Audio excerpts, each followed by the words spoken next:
दोस्तों, हम सबकी ज़िंदगी में कोई ना कोई सपना होता है, लेकिन अक्सर हम डर, डिफ़िकल्टीज़, फेलियर और लोगों की बातों को सुनकर अपने सपनों को पीछे छोड़ देते हैं।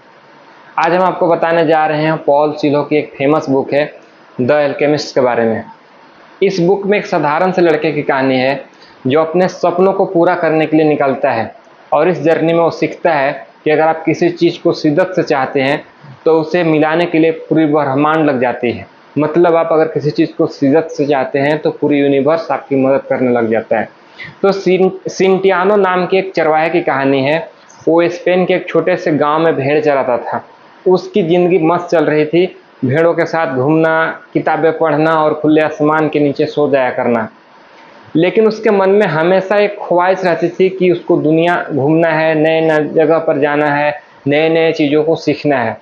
एक रात उसे बार बार एक ही सपना आता है कि मिस्र के पिरामिड के पास कहीं खजाना छुपा हुआ है। इसी सपने से इसकी कहानी शुरू होती है। सिंटियानो अपने सपनों का मतलब जानने शुरू करता है कि ये सपना असल में है कि नहीं। तो एक बूढ़ा आदमी से मिलता है और वो पूछता है और बताता है अपने सपनों के बारे में कि हमने पिछली रात को ऐसा ऐसा सपना देखा है कि मिस्र में एक जगह है जहाँ पर पिरामिड के पास बहुत सारे खजाना छुपा हुआ है। तो इंसान उनको बताता है कि हर इंसान के पास पर्सनल डिजायर्स होते हैं, यानी उसका सपना होता है जो उसको हमेशा पूरा करने में लग जाते हैं। और वो भी बताते हैं कि जब तुम सच्चे दिल से किसी चीज़ को चाहते हो तो पूरा ब्रह्मांड उसको मिलाने के लिए मदद करता है। और ये बात सिंटियागो को दिल छू जाता है।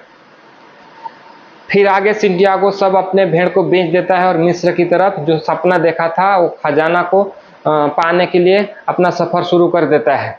लेकिन जैसे ही वो अपना गांव छोड़कर किसी दूसरे शहर में पहुंचता है तो एक धोखेबाज ने उसके सारे पैसा चुरा लेता है। अब वो अकेला बिना पैसे के ऐसे ही टूट पड़ा था, लेकिन उसने हार नहीं मानी, क्योंकि अगर सपना सच करना है तो मुश्किलें भी आएगी, बस किसी भी कीमत पर हार नहीं मानना है।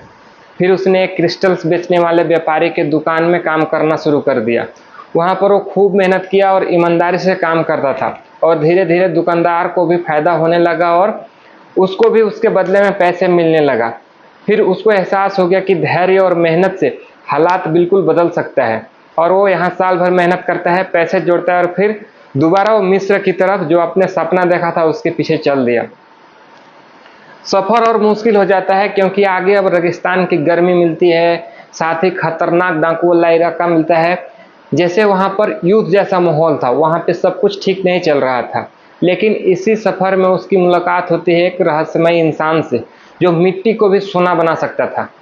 फिर उस इंसान ने सिंटियागो को सिखाता है और बहुत कुछ बताता है कि हमें अपने दिल की आवाज़ सुनना चाहिए, डर से कभी नहीं रुकना चाहिए, अपने ऊपर भरोसा रखना चाहिए, क्योंकि पूरी यूनिवर्स, पूरा ब्रह्मांड हमेशा मदद करते रहता है। आप जिस चीज़ को जानना चाहते हैं वो चीज़ ऑटोमेटिक आपको आके मिलता है। तो रेगिस्तान में सेंटियानो को मुलाकात होता है एक फैतिमा नाम की लड़की से और उससे प्यार करने लगता है। अब आगे उसके पास दो रास्ते थे, यहीं रुककर फैतिमा के साथ ज़िंदगी बिताना और अपना दूसरा रास्ता के सपना के लिए आगे बढ़ना। तो फतिमा उसे कहती है कि अगर तुम हमें सच में प्यार करते हो तो तुम अपना सपना पूरा करो। फिर ये बात सुनकर सेंटियानो भी आगे बढ़ जाता है। लंबे सफ़र और बहुत सारे मुश्किलों का सामना करने के बाद सेंटियागो आखिरकार मिस्र के पिरामिड्स तक पहुंच जाता है। वहाँ पर ज़मीन खोदता है और ढूंढता है कि सोना कहाँ है, खजाना कहाँ है, पर वहाँ पर कुछ नहीं मिलता है और उसको लास्ट में पता चलता है कि असली खजाना वहाँ पर नहीं था, बल्कि उसने सफ़र जहाँ से शुरू किया था उसके गांव में एक चर्च था, उसके जस्ट बगल में वो खजाना था। अक्सर खजाना हमारे पास ही होता है, लेकिन हम उसकी कीमत हमें तब समझ में आता है जब हम सफ़र पर निकलते हैं। तो हमें इस बुक से सीख मिलती है कि हमें अपने सपनों के पीछे जरूर जाना चाहिए, उसके ऊपर भरोसा करना चाहिए और डर और मुश्किल से कभी नहीं रुकना चाहिए। सफ़र पर निकलना चाहिए और अपनी पर्सनल डिज़ायर्स को पूरा करना चाहिए। अगर आप किसी चीज़ को दिल से चाहेंगे तो सच में पूरी यूनिवर्स आपको मिलाने के लिए मदद करता है। तो इस बुक में बस इतना ही। फिर मिलते हैं किसी अगले वीडियो में। अगर चैनल को सब्सक्राइब नहीं किए होंगे तो सब्सक्राइब कीजिएगा और कमेंट करके भी कुछ सजेशंस दीजिएगा।